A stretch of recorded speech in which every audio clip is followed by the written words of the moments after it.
রাশিয়াকে 50 দিনের সময়সীমা বেঁধে দিয়ে ইউক্রেন যুদ্ধের মোড় ঘুরিয়ে দেওয়ার হুমকি দিলেন মার্কিন প্রেসিডেন্ট ডোনাল্ড ট্রাম্প।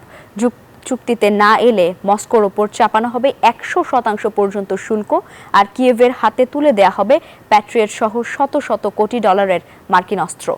ট্রাম্পের এই কঠোর নীতি পরিবর্তনকে স্বাগত জানিয়েছেন ন্যাটো। ধন্যবাদ জানিয়েছেন ভলোদিমির জেলেনস্কি। এদিকে ওয়াশিংটনের অবস্থানে মস্কো ও কিয়েভ জুড়ে তৈরি হয়েছে মিশ্র প্রতিক্রিয়া। অবশেষে রাশিয়ার উপর কঠোর হলেন মার্কিন প্রেসিডেন্ট ডোনাল্ড ট্রাম্প।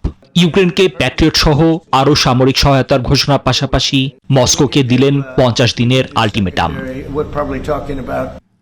বান্ডেল থাকলে প্রতি সেনমানিতে টাকা বাঁচবে। বিকাশ সেনমানি বান্ডেল কিনে জিতুন প্রতি লেনদেনে। এই সময়ের মধ্যে শান্তি চুক্তি না হলে রাশিয়ার উপর 100% পর্যন্ত শুল্ক আরোপের হুমকি দিয়েছেন তিনি। সোমবার ন্যাটো প্রধান মার্ক রুটের সাথে বৈঠকে ট্রাম্প জানান, এই অস্ত্রের খরচ বহন করবে জোটের সদস্যরাই।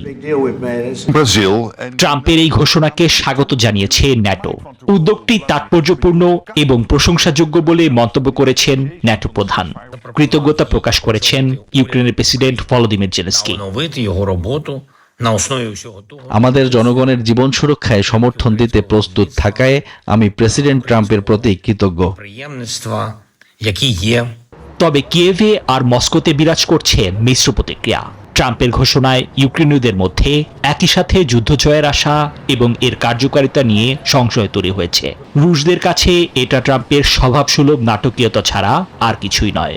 বিষয়টিকে তেমন গুরুত্ব দেয়নি মস্কোবাসী। নিবির আমিন, নিউজ 24।